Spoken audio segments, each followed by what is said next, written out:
Champions League fireworks on bonfire night. Whisper it ever so quietly. Are we kind of a little bit back? I don't know. Let's discuss, because there were some shock results today. But you can see I'm a bit more upbeat. Why? Because I felt as though even on the results that may have been incorrect, the analysis was correct. And that's the most important thing for me. So that long term, we're cooking. Yesterday, it was a horror show. But today, I mean, we start with, I guess, what was meant to be the biggest time, the most exciting time of the day.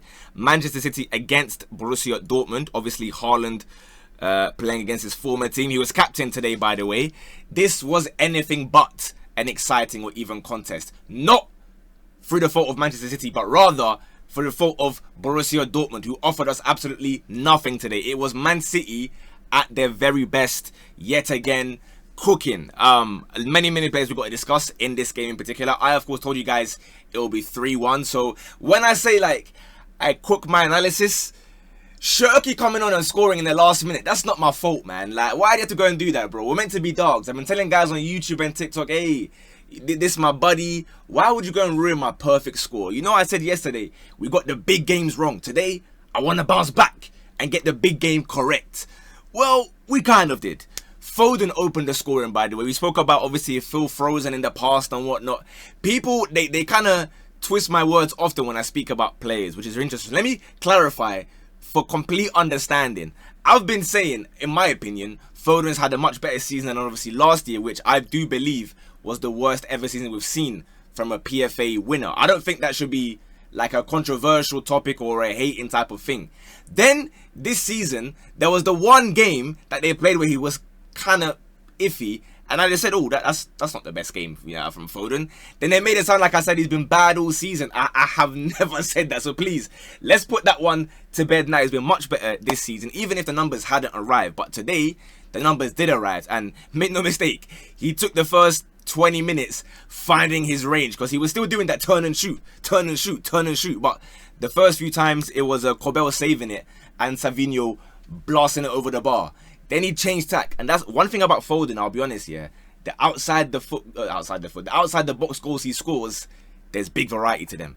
He can bang it like he was trying the first 20 minutes, or like he did, you know, in the 2 seasons ago, or like his goal minute 22, bang. He literally passes it into the net from like 23, 24 yards. No power behind it. It bounces even 2 or 3 times, but the way it's just accurately, the keeper cannot save it. It's 1-0. It's Corbell who was frozen, not Philip Walter who was frozen. So big up to him. Then, of course, what do you know? Haaland scores. I'm not going to say sub to me for getting that one right, because I think, like we always say, bro, even you can ask your microwave who's going to score, bro. They'll tell you Erling Haaland's going to bag. So I'm not going to take credit for that one. But his all-round play today, by the way, let's not ignore that one, because yes, he only scored 1 goal today, but all-round, bro, he was dropping deep, doing the link-up play. I don't know if he was watching Kane's tapes against Dortmund, but he was trying to do that kind of thing, bro. And I said, you know what? Erling Haaland, you're moving me more and more every week, I'll be honest. Like, fair play to this guy. Then Foden scores again, another finesse shot, this time inside the box. I want to shout out Doku as well, actually, by the way, because for the Haaland goal, it was his great play. He does a little shimmy, shimmy, shimmy, shimmy, shimmy, shimmy. We always talk about, like, the end product and blah, blah, blah. Stick to the stuff you know, word to Sharpay, High School Musical 1. But this time, he was doing the little shimmy and then bursting past and making the correct decision each time to play the cutback ball to Erling Haaland, who we know can just, you know, sweep it. But anyway, like I said, Foden gets the third one. And I'll be honest, from 1-0, it's kind of game over, bro. Dortmund didn't do anything whatsoever. Girassi, who I've been praising, he was just kind of swinging and hitting like he's at golf, bro. They did eventually, from minute, I'll say 65 or so, they then started to like pile on the pressure. They got their goal. Another set piece goal conceded from Man City. Maybe a slight cause for concern for them. I'm not sure if they will agree or disagree. Then, to be fair to Dortmund, they did start, like I said, they're putting under pressure. They're almost having to make saves or run out his box and react quickly. But like, realistically, City scored 3 goals and said, alright, cool, like we're done now. If you might want to score 1 or 2, that's cute, innit? Like, do your thing. But realistically, the game is done. And then lo and behold, Shirky comes on and he gets the 4th goal. So big up to Man City. In particular, Foden, Doku, and Haaland are the three for me in this game. Rangers was alright as well. Savinho, I don't know. Let me know what you guys think, because Savinho is very polarizing. I don't really see it. Now, I said something yesterday and guys started shouting at me. So from now, when I'm praising a team, it's like I can't say anything bad about any of the players. But just understand that, like, just because, like, I think there was a great performance doesn't mean that I have to think that every player was, like, amazing, you know? And Savinho, it's like he gets past his man, but then it's the wrong choice every time. Or I don't know. That particular part is not moving me. However, we move on. 3-1, 4-1. I think I'm alright to claim my W back. If you want a perfect one, I mean, very quickly. In fact, no, we'll speak about that one afterwards. Let's go to the Barca game, I think we have to speak about, right? Because, again, I give my opinions, and people just shout at me and call me a hater.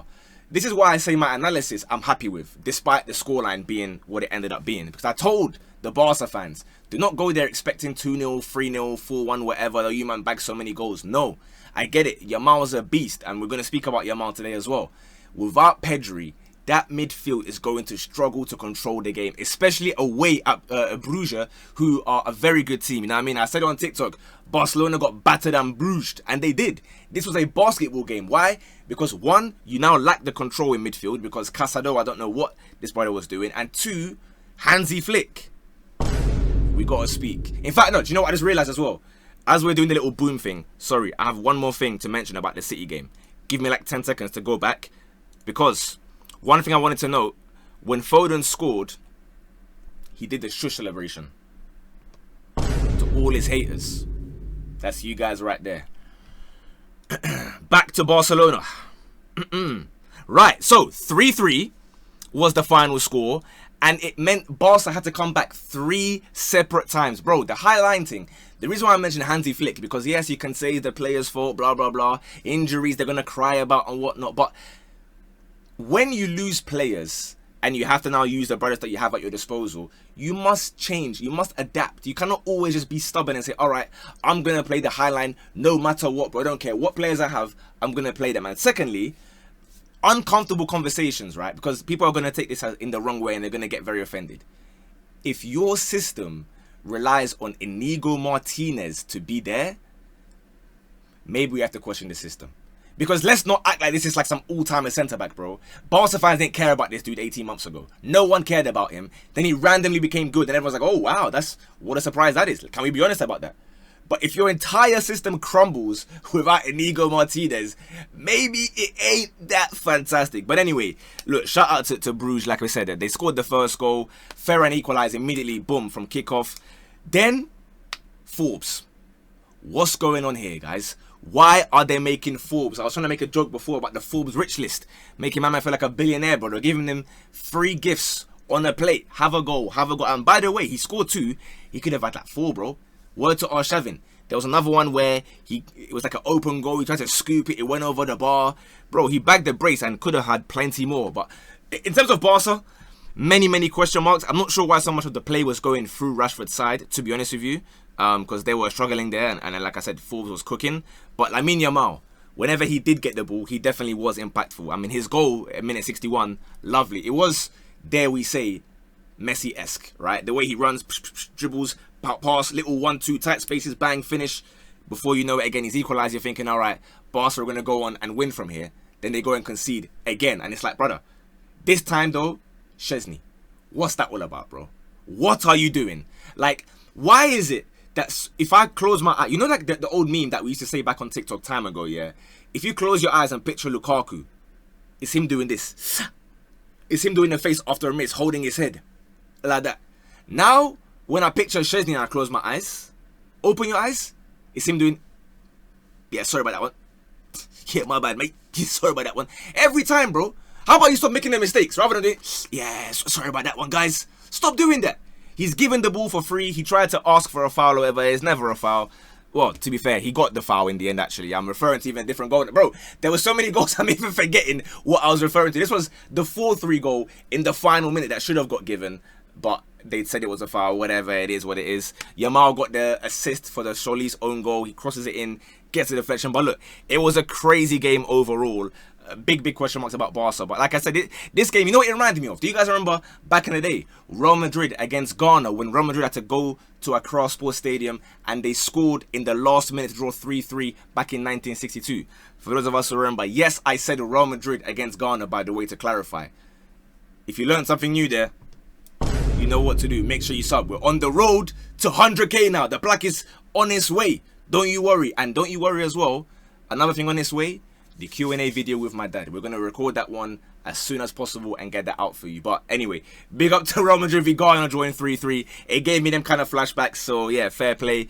We move on to a team that disappointed us. Chelsea. We must speak. We must speak immediately. What on earth was this? What's wrong with Chelsea, bros? Why is it whenever I put them to win, and I put them to win so often, then they mess up, they flop. And then when they least are expected to win against like a PSG or something, they'll get the result now and they'll come and tell everyone, oh, that's what happens when you doubt Chelsea. Why did you doubt Chelsea? This is why we doubted Chelsea. What kind of performance is this, bro? Like, how are we supposed to analyze this team? They don't even know what's happened. They don't even know what planet they're on, bro. And I said Chelsea are going to scrape this 2-1 because Qarabag are a really, really good team and we've been underestimating them, right? My analysis told me that, okay, cool. We have to start respecting Qarabag from Azerbaijan. Lo and behold, maybe we even still underestimated them, bro. Because make no mistake about it. Esteval, my son, lovely goal. Little right foot touch, left foot shift, bang, bottom corner, fantastic. Qarabag were 2-1 up by minute 40. And it was not a smash and grab. It was not like a bit of a lucky thing.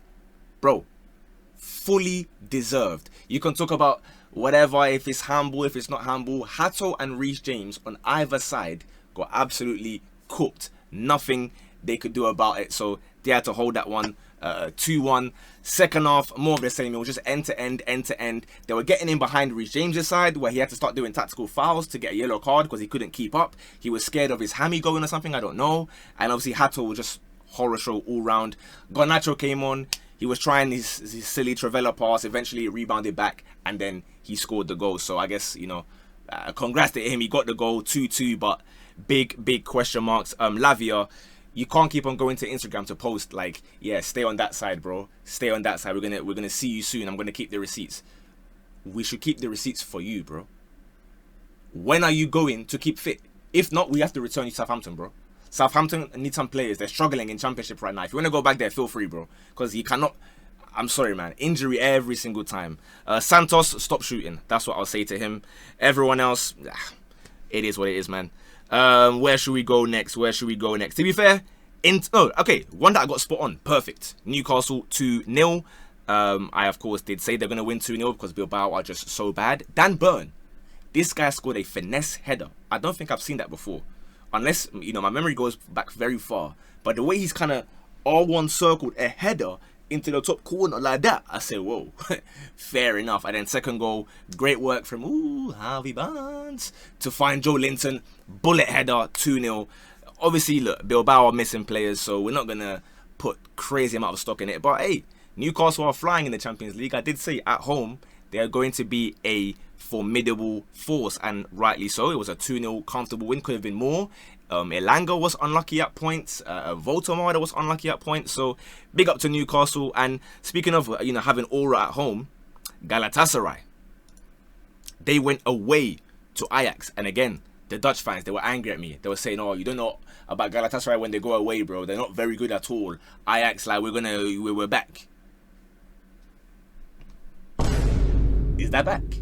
Osimhen hat-trick, dunked on your head, shove your head down the water closet. What was that from Ajax? Now, granted, 2 penalties, but still, even the way he finishes his penalties, dispatches them with complete confidence. And the reason why I always gas him up is because of how you guys shout at me when I put him in my top 5 strikers. Last year, the year before, whenever.